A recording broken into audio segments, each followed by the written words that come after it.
Hi, welcome to West Coast Stackers. Thank you for joining us for another episode. The biggest stress test in the silver stacker world is recession. In this video, we'll explore the number one indicator for recession, the Wall Street's gold standard of recession predictors. It's apolitical, not a poll, not an opinion. It doesn't care about your party affiliations. And most importantly, it's been surprisingly accurate in predicting the last 7 recessions. As a stacker, why should I care about some yield curve inversion? Recessions in themselves are extremely challenging for many of us. I want to protect my family and my assets while going through challenging times.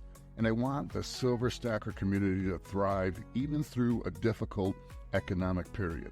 The yield curve is like an early warning system for economic disaster.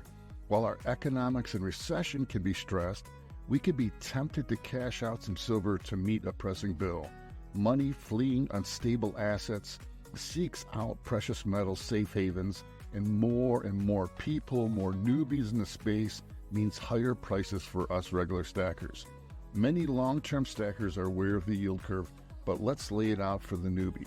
I'll promise you'll learn to see things that are not a warning of recession and a simple graphed number set that is surprisingly effective in predicting recession.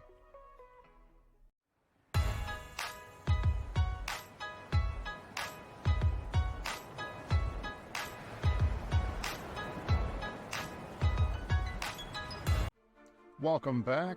Recessions could be a threat to our silver stacks if we're caught flat-footed and unprepared. It can devastate us, with inflation already straining our budgets. We can get pulverized, overdue bills, depleted savings, job losses. These circumstances can stress our finances and cause us to scramble and make strained financial decisions in a recession. We may even consider dipping into our silver reserves to stay afloat financially. We have an economic indicator that has been surprisingly accurate for recessions. It's called the yield curve inversion. It's Wall Street's number one predictor of recession, and I have a segment for you from Dr. Sinaj, and he has a wonderfully clear definition of the yield curve inversion. So what is the yield curve and why is it worth watching? The yield curve is a gold standard on Wall Street to predict recessions. It is pretty simple. Just draw a graph that traces out the interest rates on government bonds by length and connect the dots. So you've got 3-month bonds, 1-year bonds, 5-year, all the way up to 30 years. What matters is the shape. A normal yield curve looks like a hill, starting at today's rates and then gradually rising. It's rising because longer bonds tie up your money for years, so investors want to get paid more. They want a higher rate. The problem is when the yield curve goes flat or even negative. This is saying that markets expect the Fed to cut rates, which Feds do when they expect a recession. If the curve is flat, for example, it's saying, yes, I need more money to tie up my cash, but I also think rates are going to come down soon, so I'm going to lock in today's higher rates. The scariest shape, the one that keeps the gamblers on Wall Street up all night, is an inverted yield curve.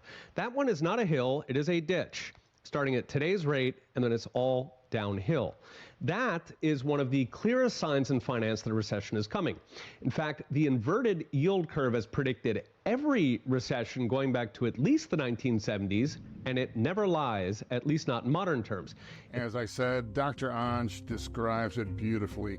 The yield curve inversion occurs when interest rates on short-term bonds become higher than the rates on long-term bonds. This reversal of the typical pattern is easy to understand.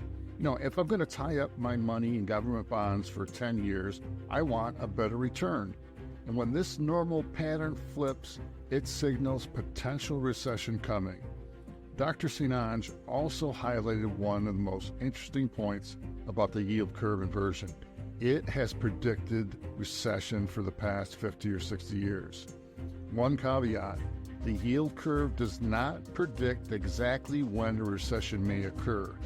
Our next segment is from YouTube channel Game of Trades. I love this guy.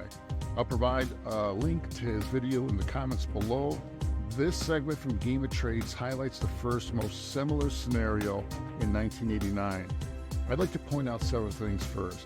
It took 12 months after the yield curve inversion for recession to occur, And at the same time, the stock market was rallying prior to recession. Now in 1989, you had the yield curve inverted at the very beginning of the year, and it took 12 months before the recession materialized. And throughout those 12 months, you had stocks rise quite significantly. So this is the first example where we actually have stocks rising following the yield curve inversion, as the recession took around a year before really playing out. Now, this recession in particular was quite shallow.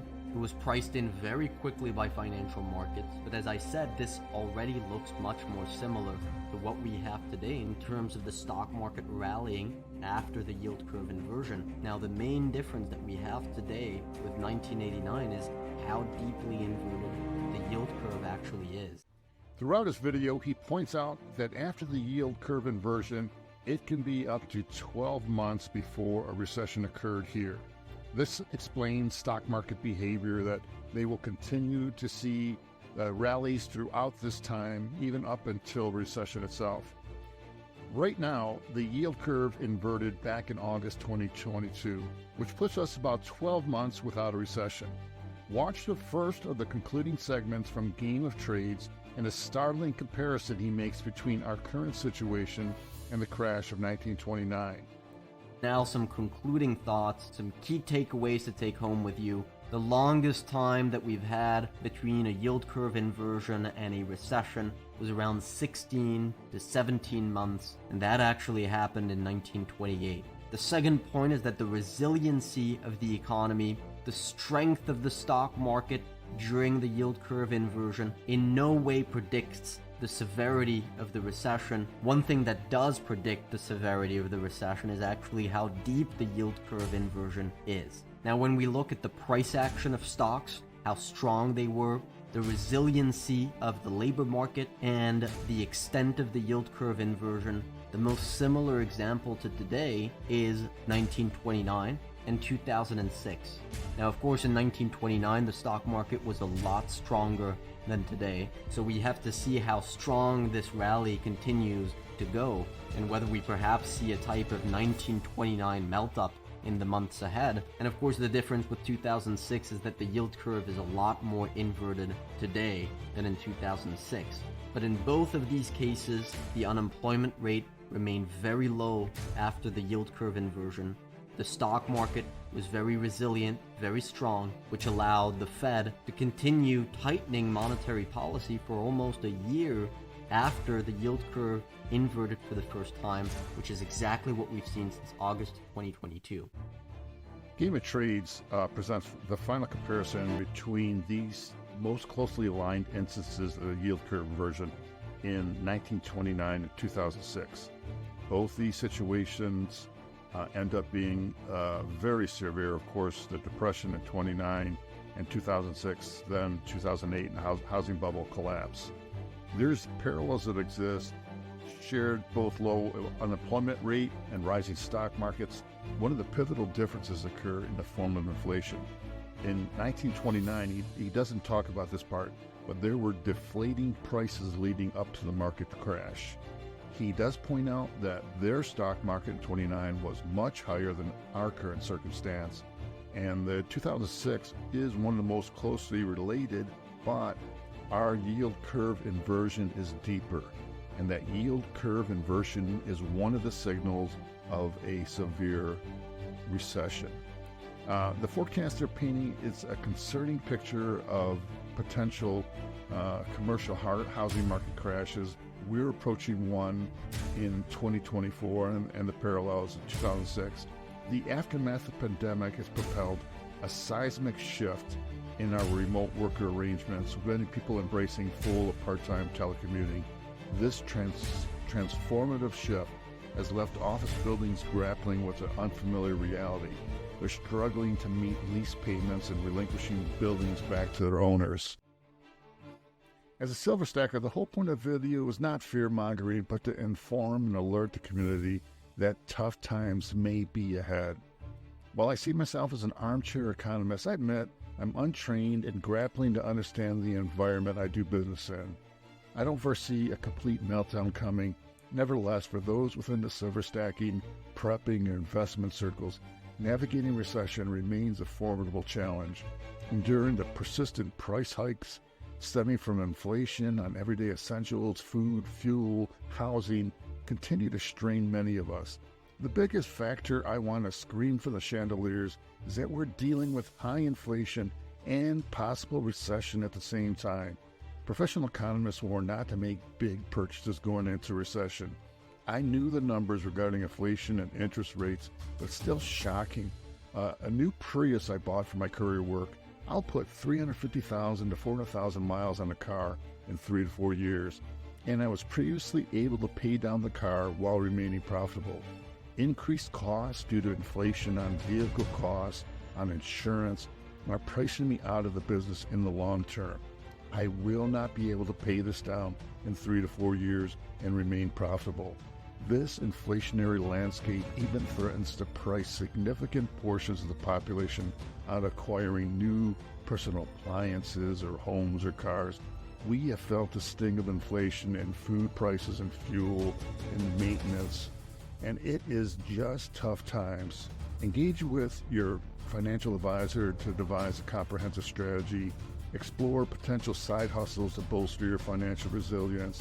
If possible, strive to chip away at existing debt burdens. For those gainfully employed, augment your skill set, enhance your professional value, pursue additional certifications, or acquire new skills. It can be instrumental in navigating the challenges that lie ahead. I provided a link in the comments to the full video for Game of Trades to understand his full argument. The key takeaways are this. The yield curve inverted in August 22, which is about a year ago. Secondly, don't let the media or politicians tell you that low employment or stock market surges are indicators that no recession is in sight. These can both be lagging indicators of recession. One thing concerning is the depth of the yield curve. This is the separation between the long-term and short-term bonds, and this has been an indicator of severity of recession in prior recessions. Our current yield curve is historically deep. There are dozens of things that could happen. Some economists believe we experienced a recession earlier, but we went through it because they pumped cash to consumers during the pandemic, and consumers spent their way through. But the government could also make it worse. The yield curve has been Wall Street's golden child for predicting coming recessions and has previously been very reliable. So what do you think? If we prepare for the potential recession in my personal finance, it's a healthy thing. I trim the fat from my budget, I'm careful with debt, I'm thoughtful towards the future, I'm not making any reckless future commitments, I'm exploring additional side hustles. This can't be bad.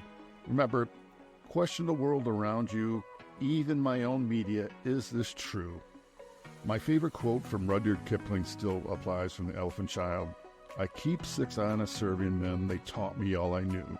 Their names are what and why and when and how and where and who. Question the world. Thank you for being part of West Coast Stackers. Use these 6 serving men to question the world around you. Don't take anything, especially the media, at face value. Look behind the curtain. Remember, investing is our fundamental right that we must protect. Stay vigilant and keep stacking.